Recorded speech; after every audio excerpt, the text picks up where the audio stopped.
Fellow gardeners, let me share something that completely transformed my watermelon harvests. After years of growing disappointing small melons that lacked that explosion of sweetness we all crave, I discovered a fertilization secret that changed everything.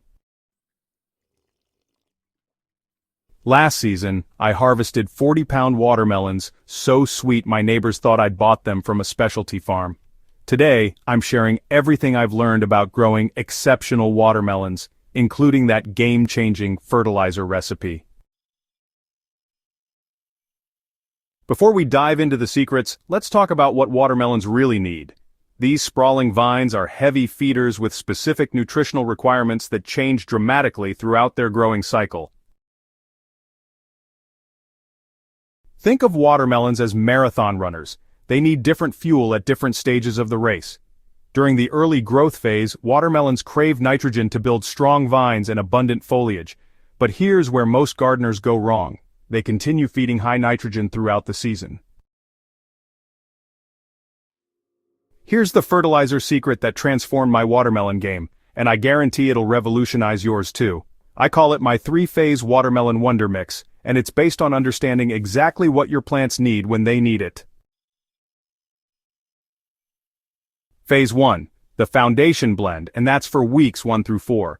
Mix 1 tablespoon of fish emulsion with 1 teaspoon of kelp meal per gallon of water. Go ahead and add a 1/4 teaspoon of Epsom salt to provide magnesium, which watermelons absolutely love. Apply this weekly around the base of each plant, soaking the soil thoroughly.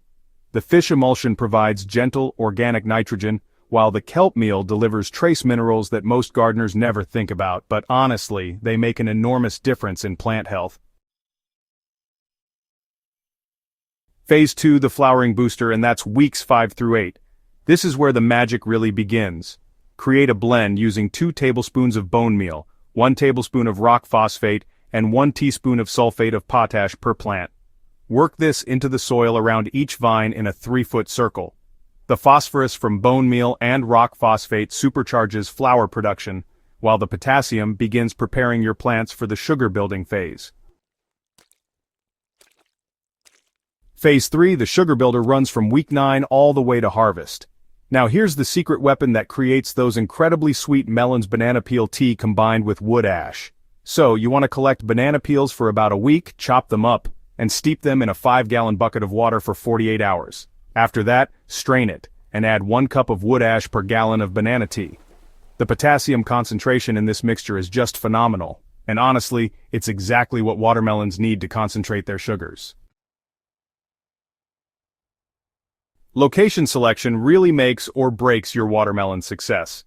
These heat-loving vines need full sun, and I mean at least 8 hours minimum of direct sunlight. I've seen gardeners try to grow watermelons in partial shade and then wonder why their melons never develop properly. This might sound a bit contradictory, but here's how to achieve both. Create raised beds or mounds at least 8 inches high and amend the soil with 1/3 compost. This ensures good drainage, while the organic matter helps retain moisture. The ideal pH sits between 6.0 and 7.0. That's slightly acidic to neutral. Oh, and temperature timing, that really separates successful watermelon growers from the frustrated ones. Most gardeners severely underestimate how much space watermelons need. Each plant requires at least 50 square feet. That's a 7-foot by 7-foot area per plant. I know this sounds excessive, but cramped plants produce smaller, less flavorful melons and become more susceptible to diseases. Watering watermelons requires finesse that, honestly, most gardening advice completely ignores. These plants really need deep, infrequent watering rather than those daily light sprinklings you might be used to. I water twice weekly, applying enough to soak the soil about 8 inches deep. This encourages deep root development and, makes your plants way more drought tolerant. Here's the critical timing secret. Reduce watering frequency during the final 2 weeks before harvest. Knowing when watermelons are perfectly ripe, well, that separates experienced gardeners from beginners. The old thumb test does work, but here are more reliable indicators. Look for the tendril closest to where the fruit attaches to the vine. When this tendril turns brown and dries up, your melon is ready. Also, the ground spot where the melon sits should change from white to a creamy yellow. There you have it, the complete system I use to grow watermelons that consistently amaze everyone who tastes them. The secret really lies in understanding your plant's changing needs and providing the right nutrition at the right time. That 3-phase fertilizer program alone will honestly transform your harvests.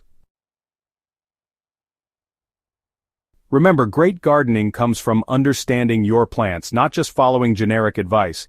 If this guide helps you grow your best watermelons ever, I'd love to hear about it in the comments below. Don't forget to subscribe to Soil Sensei for more game-changing gardening secrets, and hey, share this with fellow gardeners who deserve to taste truly exceptional homegrown watermelons.